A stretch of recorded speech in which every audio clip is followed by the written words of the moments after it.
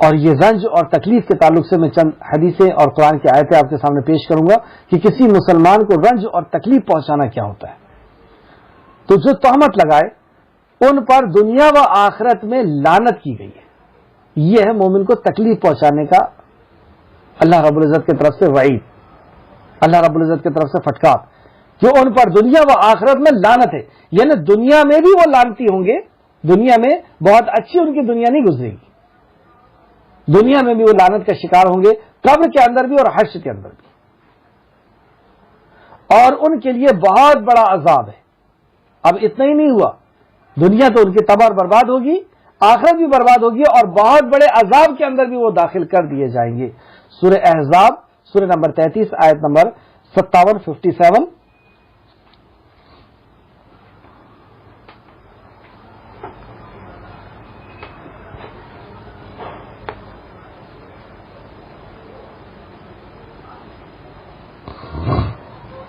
سورہ احزاب آیت نمبر 57. یقیناً وہ لوگ جو اللہ اور اس کے رسول کو رنج پہنچاتے ہیں ان پر اللہ دنیا اور آخرت میں لعنت کرتا ہے. یہاں پہ رنج کس کو پہنچایا تھا؟ یہاں پہ رنج پہنچایا تھا نبی کریم صلی اللہ علیہ وسلم کو رنج پہنچا تھا، عائشہ صدیقہ رضی اللہ عنہ کو رنج پہنچا تھا، صحابہ اکرام کو رنج پہنچا تھا. تو یہ رنج جو پہنچایا گیا تھا اس کے بارے میں اللہ رب العزت نے یہاں پہ فرمایا ان پر دنیا اور آخرت میں لعنت کی گئی. تو واقعی وہ آج بھی دیکھ لیں آپ عبداللہ ابن ابی کو کس طریقے سے یاد کیا جاتا ہے اور اس کے ساتھیوں کو منافقوں کو کس طریقے سے یاد کیا جاتا ہے، اور ان کے لیے بہت بڑا عذاب، اور جہنم میں بھی ان کو بہت بڑا عذاب ہے. تو اسی تعلق سے ہم نے دیکھا سورہ احزاب آیت نمبر 57 میں اللہ فرماتا ہے یقیناً وہ لوگ جو اللہ اور اس کے رسول کو رنج پہنچاتے ہیں ان پر اللہ دنیا اور آخرت میں لعنت کرتا ہے. سیم ویسی آیت کہ دنیا اور آخرت میں اللہ ان کو لعنت کرتا ہے اور ان کے لیے اس نے ذلیل کرنے والا عذاب تیار کر رکھا، اور آخرت میں بھی ان کو ذلیل کرنے والا عذاب اللہ رب دے گا. عبد الرحمن بن زید بن اسلم کہتے ہیں کہ یہ آیت حضرت صلی اللہ علیہ وسلم پر بہتان لگانے، عائشہ صدیقہ رضی اللہ عنہ پر بہتان لگانے والوں کے لیے نازل ہوئی تھی.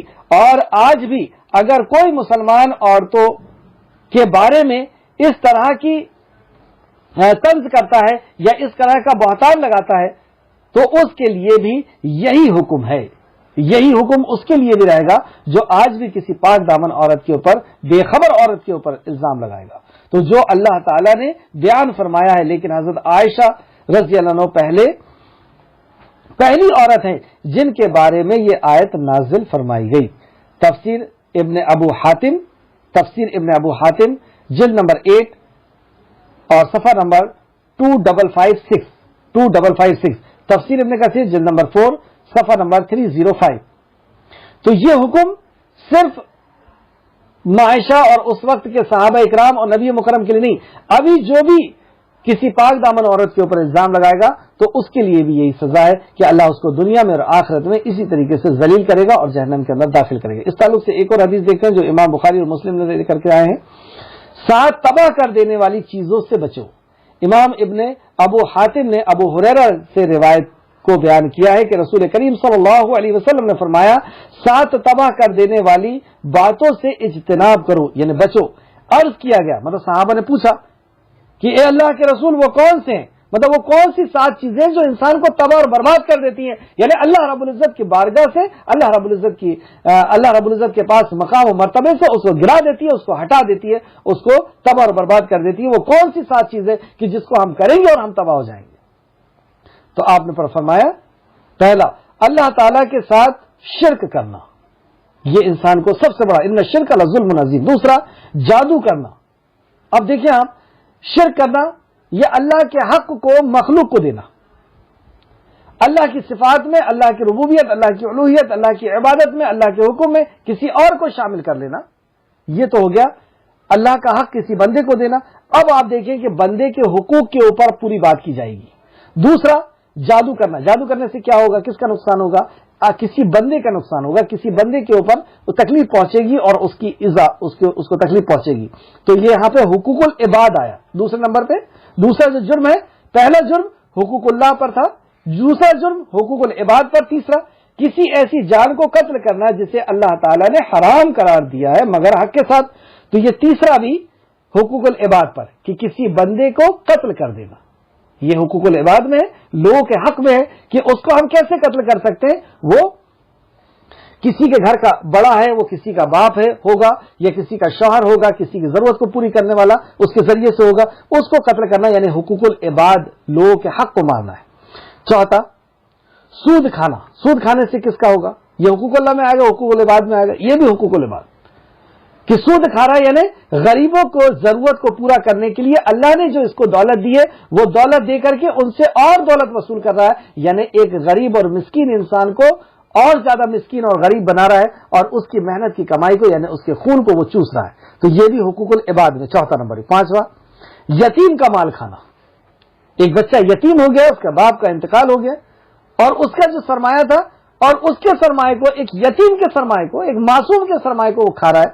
یہ بھی حقوق العباد. اور یہ پانچواں نمبر. چھٹواں جنگ کے دن منہ پھیر کر کے بھاگ جانا، یہ بھی مسلمانوں کے حق کو مارنا ہے، تو یہ بھی حقوق العباد میں. چھٹواں نمبر جنگ کے میدان سے بھاگ جانا. اور ساتواں پاک دامن بے خبر ایمان والی عورت پر تہمت لگانا، یہ ہلاک کر دینے والا عمل ہے یہ، اور یہ بہت آسانی سے اور بہت ہلکا سمجھ کر کے لوگ کرتے ہیں. کسی کے لیے بھی فوراً بات کو کہہ دینا اور سنی سنائی بات کو پھر سے دوسرے کے پاس بیان کر دینا، یا اس کو اور بڑھا کر کے بیان کر دینا، یہ ہلاک کر دے گا، برباد کر دے گا دنیا بھی اور آخرت بھی. ہم کیا سوچ رہے ہیں کہ ہم اس کی بے عزتی کر رہے ہیں، اس کے سکون اور چین کو ختم کر رہے ہیں، ہم اپنے سکون اور چین کو ختم کر رہے ہیں، ہم اپنے آپ کو برباد کر رہے ہیں. تو اللہ رب العزت ہم سب کو اس سے محفوظ رکھے کہ ہم کسی کے حق کو مارے. تو یہاں پر اس حدیث میں ایک بات جو غور کرنے کی تھی وہ یہ کہ جہاں پہ خواتین کے حق کو بتایا گیا کہ یہ تباہ اور برباد کرنے والا حق ہے، وہاں پر دوسری اہم بات کہ 7 چیزیں جو تباہ اور برباد کرنے والی ہے اس میں ایک حق اللہ رب العزت کا اور 6 حق حقوق العباد کے ہیں. تو اس سے بھی پتہ چلتا ہے کہ حقوق العباد کی کتنے سخت طریقے سے ہماری پکڑ ہونے والی ہے حشر کے میدان میں. اللہ کے نبی صلی اللہ علیہ وسلم نے فرمایا کہ اللہ کی قسم کوئی شخص اللہ کی بارگاہ میں اپنے قدم کو نہیں ہلا سکتا جب تک ظالم مظلوم کا حق ادا نہ کر دے. ظالم جس نے ظلم کیا ہے، مظلوم جس کے اوپر ظلم ہوا ہے، اس کا جب تک وہ حق ادا نہیں کرے گا وہ اپنے قدم کو نہیں ہلا پائے گا. تو یہ حدیث جو 7 تباہ کرنے والے اعمال سے بچنے کی نبی مکرم نے کہا، وہ حدیث کا نمبر ہے بخاری شریف حدیث نمبر 2766 بخاری شریف. مسلم شریف حدیث نمبر 89 آیت نمبر 24. جس دن ان کی زبانیں اور ان کے ہاتھ اور ان کے پیر ان کے خلاف ان کے اعمال کی گواہی دیں گے جو وہ کرتے تھے. ابھی تک ہم نے کیا دیکھا کہ منافق کے تعلق سے اللہ رب العزت نے سخت وعید بیان فرمائی کہ تمہیں آخرت میں بھی اور دنیا میں بھی ذلیل مار ماری جائے گی. اب یہ جب آخرت میں پہنچیں گے، حشر کے میدان میں جب پہنچیں گے، تو وہاں پر بھی بچنے کے لیے یہ نئے نئے بہانے لے کر کے آئیں گے. اس تعلق سے 2 حدیث دیکھتے ہیں جس سے بات واضح ہو جائے گی کہ اس آیت کا کیا مفہوم ہے. آیت کو پھر سے دیکھیں. جس دن ان کی زبانیں اور ان کے ہاتھ، یعنی یہ منافق اب حشر کے میدان میں پہنچے، یہ اللہ کا انکار کرنے والے حشر کے میدان میں پہنچے، تو جس دن ان کی زبانیں اور ان کے ہاتھ اور ان کے پیر ان کے خلاف ان اعمال کی گواہی دیں گے جو وہ کرتے تھے. تو کیوں ان کے ہاتھ اور پیر گواہی دیں گے؟ کیا وجہ ہے؟ اس کی وجہ کو ہم سمجھتے ہیں 2 حدیث سے. تو آیت نمبر 25. اس دن اللہ انہیں پورا ان کا ٹھیک بدلہ دے گا. مطلب اس دن ان کے اوپر ظلم نہیں کیا جائے گا، اور وہ جان لیں گے کہ بے شک اللہ ہی واضح حق ہے، اللہ ہی حق کے ساتھ فیصلہ کرنے والا ہے، اللہ ہی رب العزت حق ہے. تو ابن ابو حاتم نے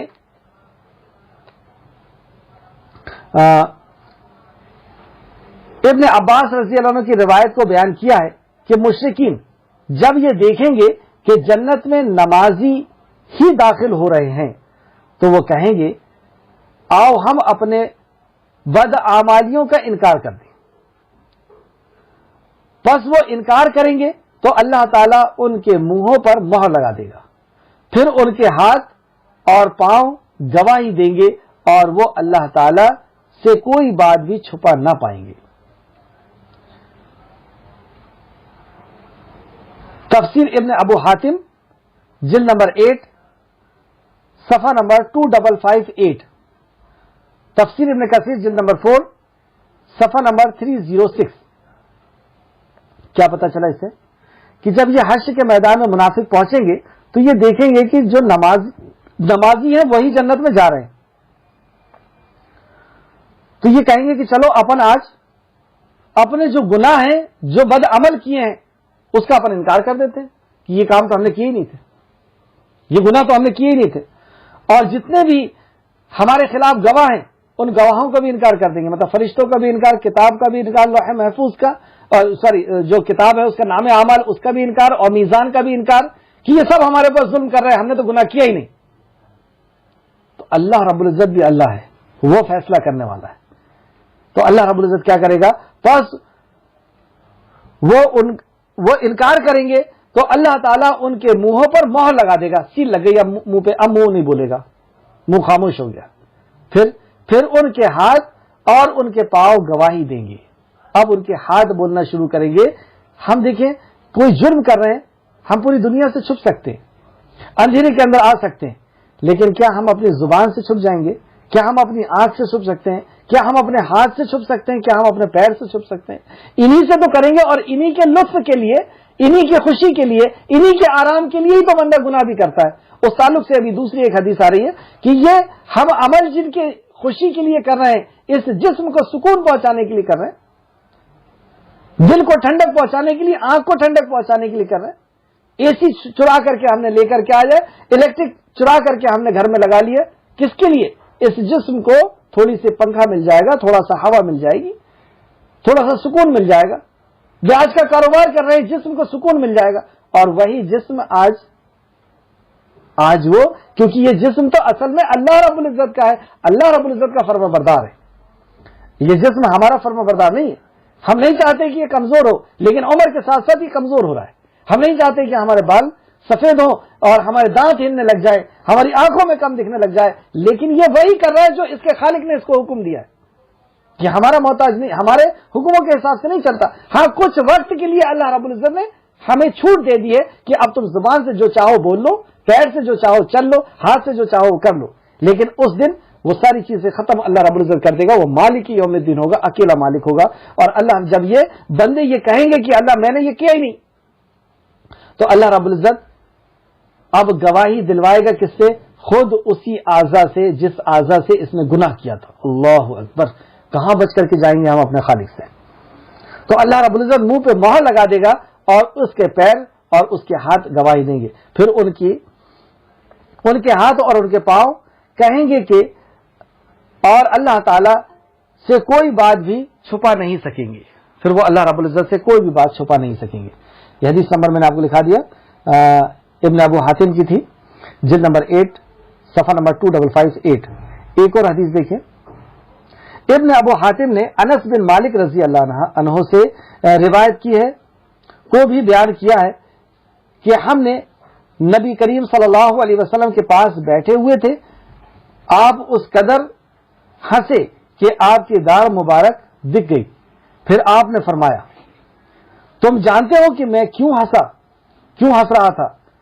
تو ہم نے فرمایا, اللہ رسول عالم, اللہ اور اس کا رسول ہی بہتر جانتے ہیں کہ یا رسول اللہ آپ نے کیوں ہنسے؟ تو آپ نے فرمایا, قیامت کے دن بندے کے رب تعالی سے جھگڑے کی وجہ سے میں ہنسا. بندہ کہے گا, مطلب رب تعالی سے بندہ جب جھگڑا کرے گا یا بات کرے گا, اپنی بات کو رکھے گا, تو اس بات کو سن کر کے یا اس بات کو جان کر کے اللہ کے نبی نے اس وقت ہنس پڑے اور آپ کے دندان مبارک دکھے صحابہ کو. اور آپ نے پوچھا کہ جانتے ہو کہ میں نے کیوں ہنسا؟ تو صحابہ نے کہا, یا رسول اللہ آپ اور آپ کا رب جانتا ہے. تو آپ نے فرمایا کہ وہ بندہ اللہ رب العزت سے لڑ رہا تھا, اس تعلق سے میں ہنسا. تو بندہ کہے گا, اے میرے رب, کیا تو نے اپنے بارے میں اپنی نفس کے کیا تو نے مجھے ظلم سے پناہ نہیں دے چکا ہے؟ کیا تو نے مجھے ظلم سے پناہ نہیں دے چکا ہے؟ کیونکہ حشر کے میدان میں جو پہنچے گا، اللہ رب العزت نے قرآن کے اندر یہ وعدہ کیا ہے، نبی کریم صلی اللہ علیہ وسلم کی زبان مبارک سے یہ وعدہ کیا گیا کہ حشر کے میدان میں کسی کے ساتھ ظلم نہیں کیا جائے گا۔ فَمَن يَعْمَلْ مِثْقَالَ ذَرَّةٍ خَيْرًا يَرَهُ، جس نے ذرہ برابر کی بھی خیر کیا ہوگا، جس نے ذرہ برابر کا بھی شر کیا ہوگا، اسے وہی ملے گا۔ ظلم نہیں کیا جائے گا حشر کے میدان میں، اللہ رب العزت اس دن فیصلہ کرے گا، اللہ ظلم نہیں کرے گا۔ تو یہ کیا کہے گا بندہ وہاں پر؟ کہے گا کہ اے اللہ رب العزت، کیا تو نے ظلم کو مجھ سے ہٹا نہیں دیا ہے؟ تو اللہ رب العزت یعنی کیا تو نے وعدہ نہیں کر لیا؟ تو اللہ تعالیٰ فرمائے گا کیوں نہیں، میرا یہ وعدہ ہے کہ میں کسی کے اوپر ظلم نہیں کروں گا۔ تو بندہ کہے گا کہ میں تجھ سے میں اپنے بارے میں اپنی نفس کے سوا اور کسی کی گواہی کو تسلیم نہیں کرتا۔ یعنی یہ جو فرشتے میرے خلاف بات کر رہے ہیں، یا میرا نام اعمال آیا ہے، یا میرا میزان ہے، یہ سب کا میں خلاف کرتا ہوں، یہ سب میرے اوپر ظلم کر رہے ہیں، اور تو نے کہا ہے کہ تو ظلم نہیں کرے گا، اور یہ سب میرے اوپر ظلم کر رہے ہیں، میں نے کوئی گناہ نہیں کیا۔ بتائیے کتنا اہم مسئلہ یہ۔ تو پھر اللہ کیا فرمائے گا؟ تو کہا جائے گا آج تیری نفس اور معزز لکھنے والے فرشتے تجھ پر گواہ ہوں گے، پھر اس کے منہ پر مہر لگا دی جائے گی، اور اس کے جسم کے اعضاء سے کہا جائے گا، اب اس کے جسم کے پارٹ سے اعضاء سے کہا جائے گا کہ تم بات کرو، تو وہ بات کرنا شروع کر دیں گے اور ان کے عمل کے بارے میں بتانا شروع کر دیں گے۔ اب جب اس کے اعمال کو بتانا شروع کیا، کیونکہ منہ میں مہر لگ گیا، اب یہ کچھ بول نہیں رہا ہے، اب اس کا ہاتھ بتا رہا ہے کہ اس سے مجھ سے یہ کیا تھا، پیر بتائے گا، زبان بتائے گی، سب بتانا شروع کر دیا۔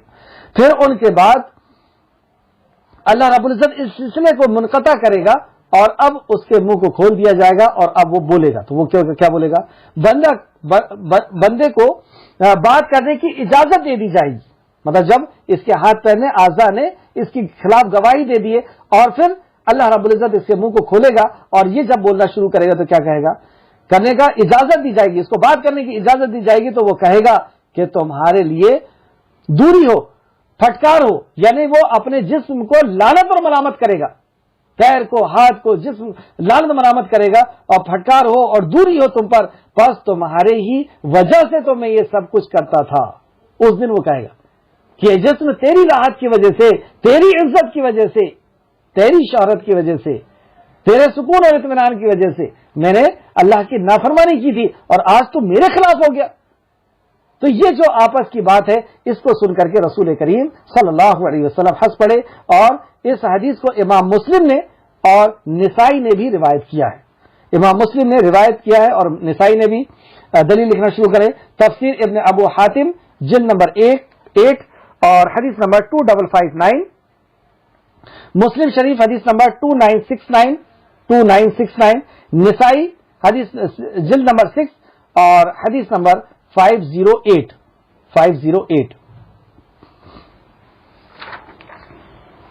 آیت نمبر 25 یہاں پر ہوئی کہ حشر کے میدان میں ان کا کیا حال بننے والا ہے اور ان کی کیا سزا دی جانے والی ہے۔ اب آخر میں ماں عائشہ رضی اللہ عنہا کی شان کے تعلق سے اللہ رب العزت نے آیت نمبر 26 جو آج ہماری کلاس کی آخری آیت ہے، خبیث عورتیں خبیث مردوں کے لیے ہیں، اور خبیث مرد خبیث عورتوں کے لیے، اور پاکیزہ عورتیں پاکیزہ مردوں کے لیے ہیں، اور پاکیزہ مرد پاکیزہ عورتوں کے لیے۔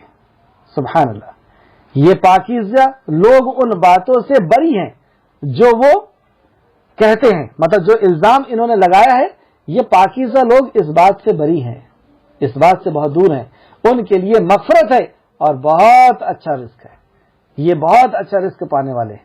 تو یہاں پہ خبیث کس کو کہا گیا؟ یہاں خبیث منافقوں کا کہا گیا کہ خبیث عورتیں خبیث مردوں کے لیے، اور خبیث مرد خبیث عورتوں کے لیے، انہی کا ان کے ساتھ جوڑا ہے۔ یہ بدکاری کرنے والے بدکاری کرنے والوں کے ساتھ رہتے ہیں، منافق منافقوں کے ساتھ، مشرک مشرکوں کے ساتھ، اور اگر دھوکے سے اگر کوئی منافق مشرک کے ساتھ مومن مشرک کے ساتھ چلا جاتا ہے تو وہ زیادہ دن نبھ نہیں پاتا، اسے وہاں سے ہجرت کرنا پڑتا ہے، وہاں سے نکلنا پڑتا ہے۔ تو بہرحال پہلے تو ہمیں یہ کوشش کرنا چاہیے کہ ایسا نہ ہو، کیونکہ اللہ رب العزت کا آرڈر ہے کہ مومن مومن سے نکاح کرے اور منافق منافق، اور اس میں علماء کرام کے فتوے بھی ہیں کہ مشرک کا نکاح ہوتا ہی نہیں ہے مومن سے یا مومن کا نکاح مشرک سے، کیونکہ اللہ نے یہاں پہ حکم دیا ہے، اللہ کا آرڈر ہے یہ. تو خبیث عورتیں خبیث مردوں کے لیے اور خبیث مرد خبیث عورتوں کے لیے ہیں. کیوں؟ اور پھر یہاں پہ فرمایا اور پاکیزہ عورتیں پاکیزہ مردوں کے لیے ہیں. یہ پاکیزہ کون ہے؟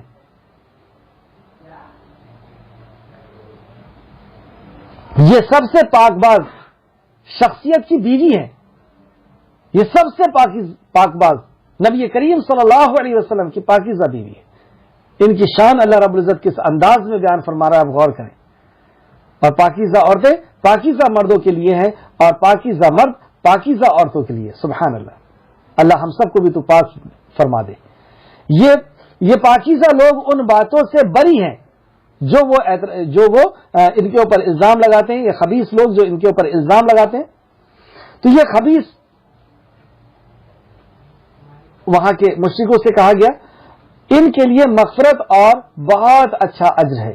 یعنی ان لوگوں کے لیے، یہ جو مومن ہیں صحابہ اکرام یا عائشہ صدیقہ رضی اللہ عنہ، ان کے لیے بہت اچھا اجر ہے.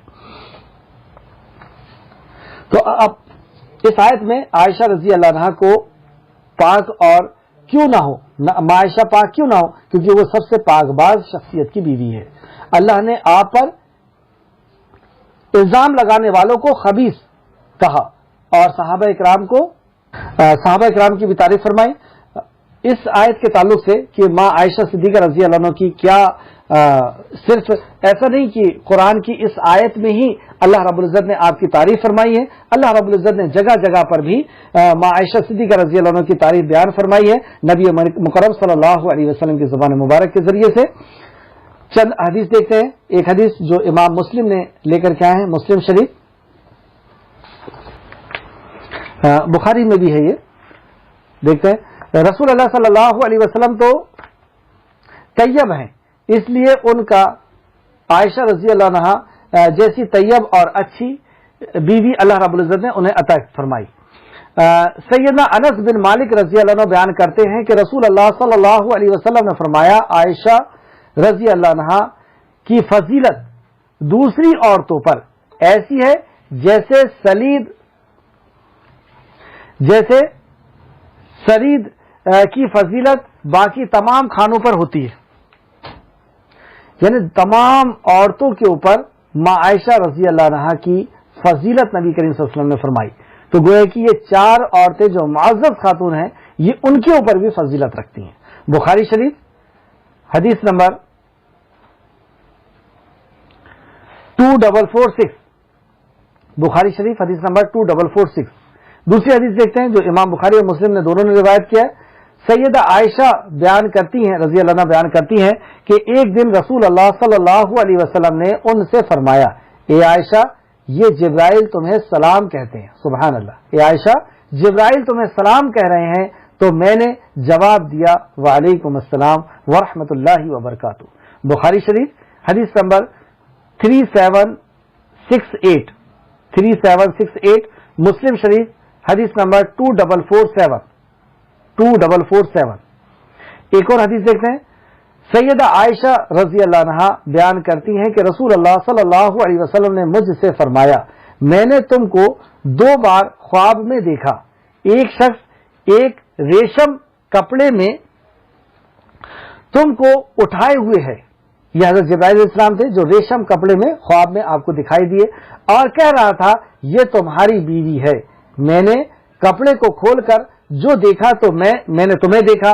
میں نے اپنے دل میں کہا اگر یہ اللہ کی طرف سے ہے تو وہ ضرور اسے پورا کرے گا. مطلب میں جو خواب میں دیکھ رہا ہوں اور یہ جو بتا رہے ہیں یہ اگر اللہ رب العزت کی طرف سے ہے تو اللہ رب العزت اسے ضرور پورا کرے گا. تو گویا کہ ماں عائشہ سے نبی کریم صلی اللہ علیہ وسلم کا نکاح یہ اللہ رب العزت کی طرف سے طے شدہ تھا. 2 بار اللہ رب العزت نے آپ کو اس کی بشارت بھی دے دی تھی کہ اس خاتون سے آپ کو نکاح کرنا ہے. اور اس کے پیچھے کتنی بڑی حکمت تھی. اللہ تو علیم اور خبیر ہے، وہ تو عالم الغیب ہے، وہ جاننے والا ہے. اور آپ نے دیکھا کہ سب سے زیادہ حدیث کو علم کو حاصل کرنے والی یہاں تک کہ جب نبی کریم صلی اللہ علیہ وسلم اس دنیا سے رخصت ہوئے تو بڑے بڑے صحابہ آپ سے فتویٰ لینے کے لیے، آپ سے علم سیکھنے کے لیے دور دراز سے آیا کرتے تھے، آپ سے مسائل کو جاننے کے لیے دور دراز سے آیا کرتے تھے.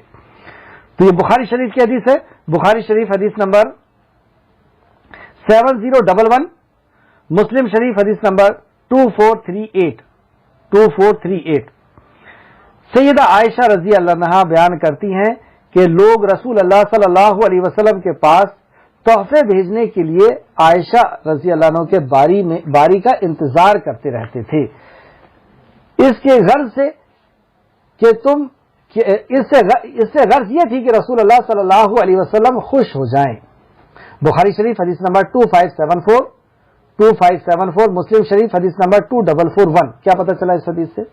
کہ جب کسی کو نبی کریم صلی اللہ علیہ وسلم کو کوئی تحفہ دینا ہوتا تھا تو وہ انتظار کرتے تھے کہ آپ عائشہ رضی اللہ عنہ کی باری میں رہیں تو اس وقت ہم لے جا کر کے دیں گے، تو گویا کہ عائشہ رضی اللہ عنہ کے گھر پہنچے گی اور نبی کریم صلی اللہ علیہ وسلم کو اس سے خوشی اور مسرت محسوس ہوگی۔ اس سے ایک مسئلہ اور پتہ چلا کہ جب آپ جس کی باری میں ہیں اس وقت کوئی تحفہ دیا جائے گا تو اس کی حقدار بھی وہی ہوں گی، اور اس سے یہ بھی پتہ چلا کہ نبی مکرم عدل اور انصاف کے کتنے زیادہ پابند تھے، اور کیوں نہ ہو، آپ تو عدل اور انصاف کو قائم کرنے کے لیے ہی تشریف لے کر کے آئے تھے۔ بخاری شریف حدیث نمبر 2574 مسلم 2441۔ عدل اور انصاف کے تعلق سے اور عائشہ کی فضیلت کے تعلق سے ایک اور حدیث جو امام بخاری نے لے کر کے آئے، اور بھی دوسرے سیدنا حشام اپنے باب سے بیان کرتے ہیں کہ رسول اللہ صلی اللہ علیہ وسلم اپنی مرض میں، یعنی وہ مرض جو آخری بیماری تھی جس کے بعد نبی کریم صلی اللہ علیہ وسلم اس دنیا سے رخصت ہو گئے تھے، تو مرض الموت میں بھی اپنی بیویوں کے بارے میں اپنی بیویوں کی باری کے بارے میں پابندی فرمایا کرتے تھے، ایسی حالت میں بھی ہیں لیکن اس کے بعد بھی کہتے تھے کہ آج میری باری کہاں ہے، مجھے وہاں لے چلو۔ سبحان اللہ، آپ دیکھ رہے ہیں انصاف۔ البتہ یہ پوچھتے رہتے کل مجھے کس کے ہاں ٹھہرنا ہے، کیونکہ آپ صلی اللہ علیہ وسلم سیدہ عائشہ رضی اللہ عنہ کے بارے میں خواہش مند تھے۔ سیدہ عائشہ بیان کرتی ہیں کہ پھر جب میری باری کا دن آیا تو آپ کو سکون ہو گیا، مطلب اس آخری وقت میں عائشہ رضی اللہ عنہ کا حجرہ مبارک آپ کو ملا اور آپ کو اس میں سکون و اطمینان نصیب ہوا۔ بخاری شریف حدیث نمبر 3774۔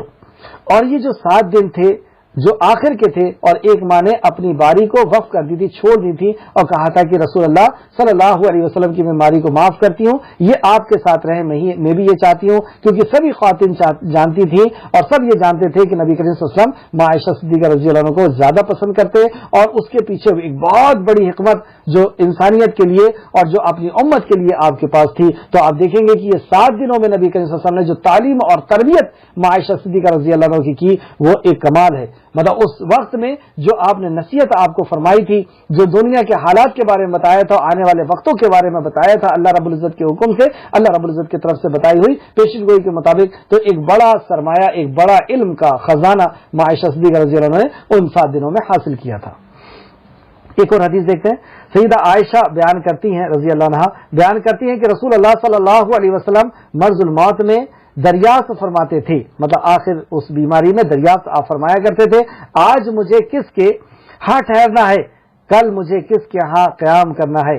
یہ خیال کرتے کہ بھی عائشہ کی یعنی میری باری میں دیر نہ ہو جائے، مطلب وہ یہ خیال کرتے کہ کہیں میری باری وہاں تک پہنچنے میں دیر تو نہیں ہو رہی ہے، پھر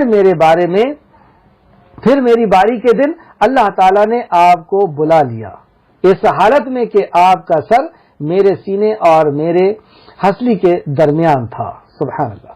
تو جب آپ اس دنیا سے بھی رخصت ہوئے تو عائشہ صدیقہ رضی اللہ عنہ کے گود میں آپ اس دنیا سے رخصت ہوئے، اور آخری وقت میں بھی جب آپ آخری وقت میں جو آپ نے عمل کیا تو وہ ایک مسواک کو دیکھ رہے تھے۔ آج ہم دیکھیں مسواک ہمارے ہاں سے ختم ہو گئی، اتنی عظیم سنت۔ تو آپ یہاں تک فرماتے ہیں کہ مسواک کے تعلق سے مجھے اتنی زیادہ حکم دیا جاتا کہ آپ اس قدر مسواک کرتے کہ اس سے خون بھی آ جاتا، یہاں تک کہ جب آپ کا آخری وقت تھا تو آپ نے ایک صحابی کے پاس مسواک کو آپ دیکھ رہے تھے، نہا رہے تھے، تو عائشہ صدیقہ رضی اللہ عنہ سمجھ گئی اور آپ نے کہا کہ کیا آپ مسواک کرنا چاہتے ہیں؟ تو نبی مکرم نے اشارہ کیا تو آپ نے اپنے دانت مبارک سے عائشہ صدیقہ نے، کیونکہ نبی مکرم اس وقت اس کو چبا نہیں پا رہے تھے یا اس کو نرم نہیں کر پا رہے تھے، تو عائشہ نے اس کو چبایا، اس کو نرم کر کے دیا، اور نبی کریم صلی اللہ علیہ وسلم کا آخری جو عمل تھا وہ یہی مسواک کرنا تھا۔ تو آپ پاکی کو اور خوشبو کو اس قدر پسند کرتے تھے کہ آخر تک آپ پاک اور خوشبو سے معطر رہے، یہاں تک کہ آپ کا پسینہ تک بھی خود خوشبو تھا۔ تو بہرحال آخری میں نبی کریم صلی اللہ علیہ وسلم کے لعاب مبارک سے ماں عائشہ صدیقہ رضی اللہ عنہ کا بھی لعاب مبارک ملا، اور آپ نے آپ کے اوپر آپ کی گود میں جو ہے اس دنیا سے رخصت ہوئے۔ یہ مسلم شریف کی حدیث تھی، مسلم شریف حدیث نمبر 2443، یہ بھی ماں عائشہ کی فضیلت ہے۔ آخر ایک اور حدیث پر لکھ لیجیے آپ، بخاری شریف حدیث نمبر 3662 اور مسلم شریف حدیث نمبر 2384۔ آخر میں اللہ رب العزت سے دعا ہے کہ جو کچھ بھی ہم نے پڑھا، اللہ رب العزت اسے مزید اس پہ غور و فکر کرنے کی ہمیں توفیق عطا فرما، اور جب تک ہمیں اسلام پر اس عمل کو اس علم کو پر ایمان لانے اور اس پہ عمل کرنے اور لوگوں تک پہنچانے کی توفیق و رفیق عطا فرما، آمین یا رب العالمین۔ السلام علیکم ورحمۃ اللہ وبرکاتہ۔